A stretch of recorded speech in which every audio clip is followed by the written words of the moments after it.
ഇന്നത്തെ നമ്മുടെ ഈ ചർച്ചയിലേക്ക് എല്ലാവർക്കും സ്വാഗതം. ഈ ചർച്ച തുടങ്ങുന്നതിന് മുൻപ് നിങ്ങൾ ഈ ചാനൽ ലൈക്ക് ചെയ്യാനും ഷെയർ ചെയ്യാനും സബ്സ്ക്രൈബ് ചെയ്യാനും മറക്കരുത്. നിങ്ങളുടെ പിന്തുണ ഞങ്ങൾക്ക് വളരെ പ്രധാനപ്പെട്ടതാണ്. അപ്പോൾ ശരി, നമുക്ക് വിഷയത്തിലേക്ക് കടക്കാം.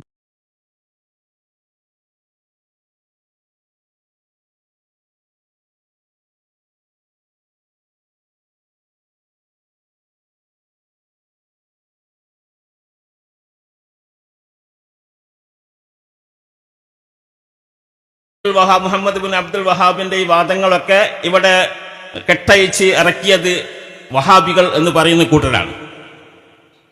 അത് മനസ്സിലാക്കിയപ്പോഴാണ് സമസ്ത വേണ്ടി വന്നത്, സംഘടന വേറെ ഒന്നും ഉണ്ടാക്കേണ്ടി വന്നത്. അതാണ് മാന അലൈഹി വസ്ഹാബി എന്ന് പറയുന്ന സംഘടന. ആ സംഘടന ഇവിടെ കാര്യഗൗരവത്തോടുകൂടെ കാര്യങ്ങൾ നമുക്ക് വിവരിച്ചു തന്നിട്ടുണ്ട്.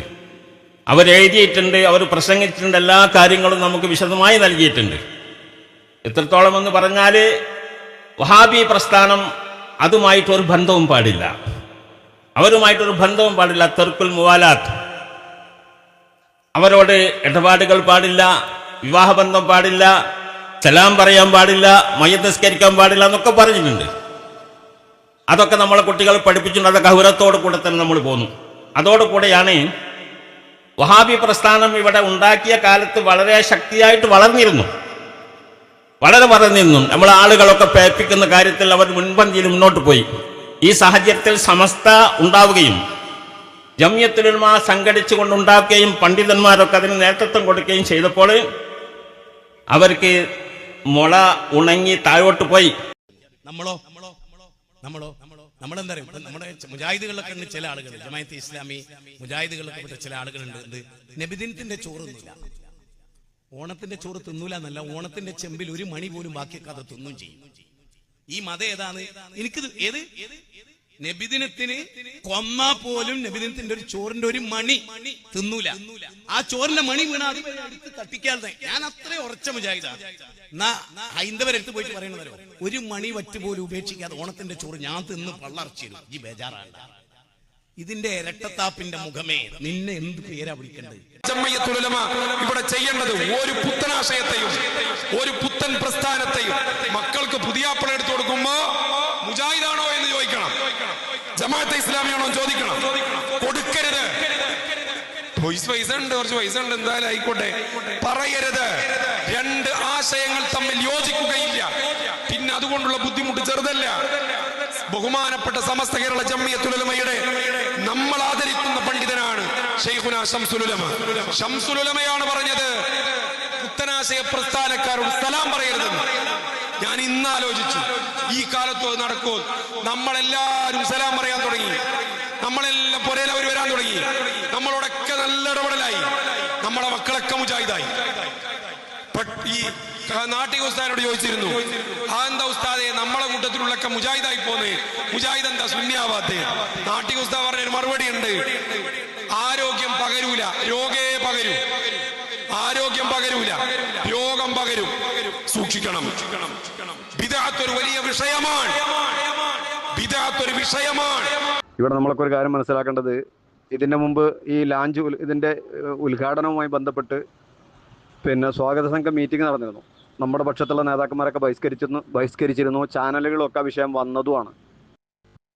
ഇവിടെ അത്യന്തം ഗൗരവമുള്ള ഒരു വിഷയം ഞാൻ പറയാൻ ആഗ്രഹിക്കുന്നത്, ബഹുമാനപ്പെട്ട സാദിഖ് അലി ശിഹാബ് തങ്ങൾക്ക് സാധാരണ എല്ലാവർക്കും പോലെ അയക്കുന്നത് പോലെ, അതായത് സാധാരണ ഏതൊക്കെ നേതാക്കന്മാരുണ്ടോ അവർക്കൊക്കെ അയക്കുന്നത് പോലെയുള്ള ഒരു കത്ത്, ഈ സ്വാഗത സംഘത്തിൻ്റെ ഇതിൽ ആരൊക്കെ ഉണ്ടോ അവർക്കൊക്കെ അയക്കുന്നത് പോലുള്ള ഒരു കത്ത് മാത്രമാണ് തങ്ങൾക്ക് അയച്ചിട്ടുള്ളത് എന്നാണ് എനിക്ക് മനസ്സിലാക്കാൻ കഴിഞ്ഞത്.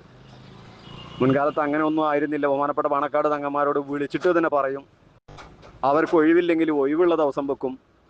ഇപ്പോൾ ഒഴിവുള്ള ദിവസം വെക്കുന്നത് പോയിട്ട് വിളിച്ച് പറയുന്നതും അവസാനിപ്പിച്ചു. സാധാരണ ഒരു പ്രവർത്തകൻ അയക്കുന്നത് പോലുള്ള ഒരു കത്ത്. ഇങ്ങനെയാണ് ഇപ്പോൾ സംഘടനാ സംവിധാനം നീങ്ങിക്കൊണ്ടിരിക്കുന്നത്. അത് കൃത്യമായി തന്നെ നമ്മുടെ ഉമറാക്കൾ തിരിച്ചറിയണം. ഇവർ തങ്ങളുടെ ഫോട്ടോ കാശിന് വേണ്ടി اللهم